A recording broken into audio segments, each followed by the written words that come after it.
Jessica and Ed. All right, Mike, thank you. A deadly virus at the center of a recent outbreak now has a new name. And here to explain the change is Dr. Todd Elwin, Chief of Infectious Diseases at South Shore Health. Dr. T, great to see you. Did you have a nice Thanksgiving, first off? I did. It's great to see you guys as well. You got a nice relaxed smile on your face. Good to see. All right. So many people had never even heard the term monkeypox until a Boston doctor identified the first case last May. So why did the World Health Organization decide to change the name from monkeypox to mpox?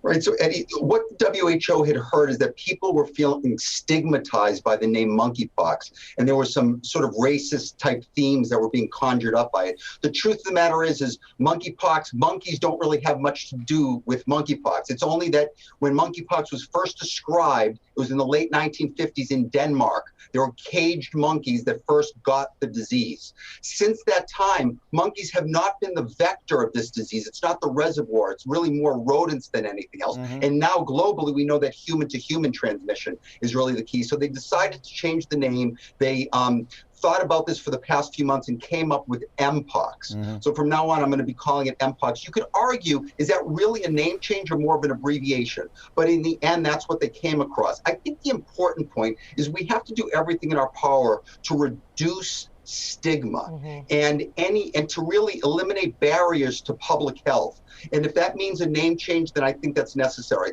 I think Mike Ryan, who's one of the executive directors of WHO's health emergency program, he put it very astutely. He said, no matter what we change the name to, if there are people out there that want to weaponize the name in order to isolate or discriminate, then there always will be that stigma. So I think the key, even more important than the name change, is that we make sure that we're not actively stigmatizing. And speaking of name changing, you test and diagnose different infections every day. What's been your experience when it comes to names of viruses or bacteria when it comes to your patients?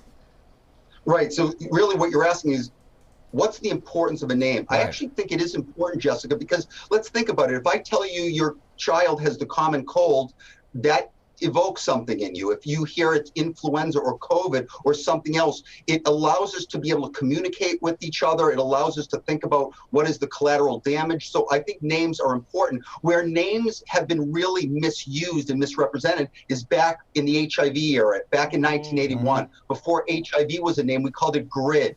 It stood for gay-related immunodeficiency.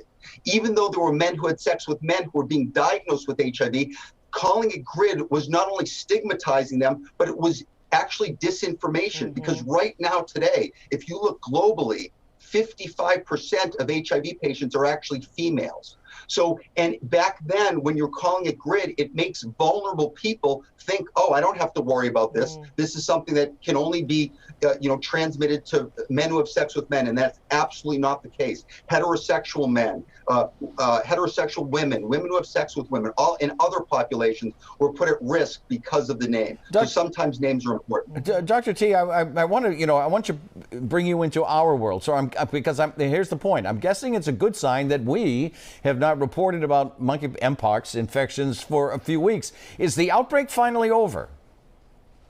It really has decreased significantly. Let me give you some perspectives. Back in August 1st, there were 600 cases of mpox per day in the United States. Currently, that number is down to 13. So it hasn't been eliminated, but the trend is in a very favorable one. It's probably because of the vaccine. We have better treatments, behavioral changes, risk groups know now, what practices to focus on to decrease risk. So all of those things, I think, have put this in such a different trajectory than other diseases that we've had to deal with.